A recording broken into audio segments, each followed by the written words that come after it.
इसमें मैं बात करूंगा हमारे घरों में स्पेशली ये जो कीड़े मकोड़े हैं, कॉकरोच हैं, उनके लिए ख़ास किस्म के इंसेक्टिसाइड, पेस्टिसाइड कह सकते हैं, इंसेक्टिसाइड, उनको मारने के लिए मुख्तलिफ़ किस्म की अद्वियात या स्प्रे यूज़ की जाती है। तो वो किस तरह अफेक्ट करती है, और वो कुछ केसेस में, चंद केसेस में देखा गया है कि जब एक दो केस इस तरह हमारे पास आए हैं कि उनको प्रॉपर हम इलाज भी कर रहे हैं अज़मा का या खांसी का, लेकिन उसके बावजूद वो कंट्रोल नहीं हो रहा। जब वो डिटेल में उनकी हिस्ट्री ली गई तो पता चला कि उन्होंने 2-4 दिन पहले ये यूज़ किया, तो उसके बाद उनका ट्रिगर हो गया, या पहले उनका प्रॉपर कंट्रोल चल रहा था और अभी अचानक से ख़राब हो गया। तो उसमें ये एक वजह होती है, इसको हम ट्रिगर फैक्टर कहते हैं।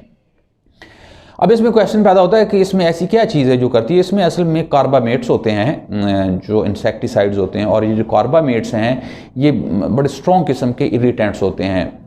अब ये क्या करते हैं, ये जो ग्लैंड्स होते हैं स्पेशली हमारी सांस की नालियों के अंदर, उन ग्लैंड्स के ऊपर एक्ट करते हैं। एसिटाइलकोलिन एस्ट्रेज एक ख़ास किस्म का आपका एंजाइम होता है, उसको ब्लॉक करते हैं, और उसकी वजह से फिर इसकी ख़ास किस्म की सक्रीशंस पैदा होती हैं आपके सांस की नालियों के अंदर। साफ ज़रा जब सक्रीशन होती हैं तो उसकी वजह से इरिटेशन होकर आपको बार बार खांसी आती है। इसी तरीके से इस तरह के केसेस में आंखों से भी पानी आता है, नाक से भी पानी आता है, और अगर बहुत ज़्यादा इनका लेवल बढ़ जाए तो बाज़ का इसमें बार बार पेशाब भी आना शुरू हो जाता है।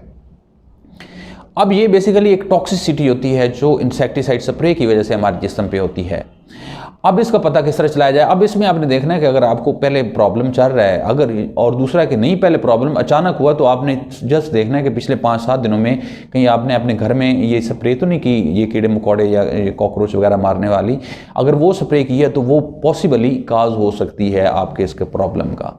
अब अगली बात है कि इसमें इसका इलाज क्या किया जा सकता है। आप याद रखें कि एक तो कोशिश करेंगे, आपको एज़मा है या कोई इस तरह खांसी का मसला है तो आप खुद से स्प्रे ना करें, नंबर 1। नंबर 2, अगर करनी भी है तो आप उसको करके कम से कम 2 से 4 घंटे आप घर से बाहर रहें। तीसरा, आपने ये करना है कि उसमें क्रॉस वेंटिलेशन का सिस्टम बनाएं कि जिस तरह अगर एक साइड पे एग्जॉस्ट लगा हुआ है तो बिल्कुल उसके अपोजिट 180 के एंगल पे आपका कोई विंडो वगैरह होनी चाहिए, ताकि वहाँ से हवा आए और दूसरी साइड से क्रॉस कर जाए। तो इस तरीके से काफ़ी हद तक वो डिफ्यूज़ हो जाती है, उसका इफेक्ट जो है वो काफ़ी कम हो जाता है। और अगर आपका बंद घर है तो इसमें तो बहुत ज़्यादा पॉसिबिलिटी होती है कि आपको इसका इफेक्ट हो सकता है। तो उसमें आप फिर कोशिश करें कि कुदरती तरीके इस्तेमाल करें इसको ख़त्म करने के।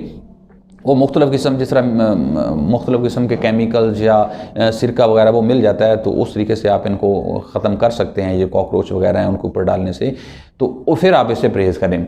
तो अगर समराइज़ की जाए बात आखिर में, तो इसमें आपने ये कोशिश करनी है, अगर आपको खांसी का मसला रहता है तो आप ये स्प्रे कम यूज़ करें। अगर नहीं भी रहता फिर भी आप कोशिश करें कि मास्क लगा के अच्छे तरीके से, और उसमें 2 से 3 घंटे घर से बाहर खुले या ऊपर छत के ऊपर रहें।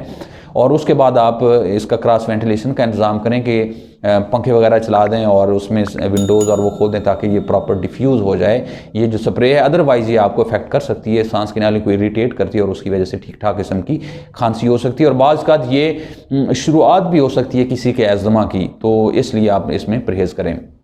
तो आपने कमेंट्स में ये बताना है कि कभी आपने इस तरह का प्रॉब्लम फेस किया है इस स्प्रे के बाद, इंसेक्टिसाइड स्प्रे के बाद या पेस्टिसाइड के बाद। इसके अलावा अगर आप चाहते हैं कि किसी और टॉपिक पे वीडियो बनाई है तो आप कमेंट्स में लिखें, मैं कोशिश करूँगा कि उसको प्रॉपर वे से उसको आपको आम वे से समझाया जाए, ताकि एक आम आदमी को इस बात की समझ आ सके कि किस तरीके से वो एक अपने लाइफ स्टाइल में चेंजेस लगा के मुख्तलिफ़ किस्म के प्रॉब्लम से बच सकता है। तो इसके अलावा और कोई क्वेश्चन है तो आप नीचे लिखें। अल्लाह ताला आपको और आपके घर वालों को आमीन नासिर हो। अल्लाह हाफ़िज़।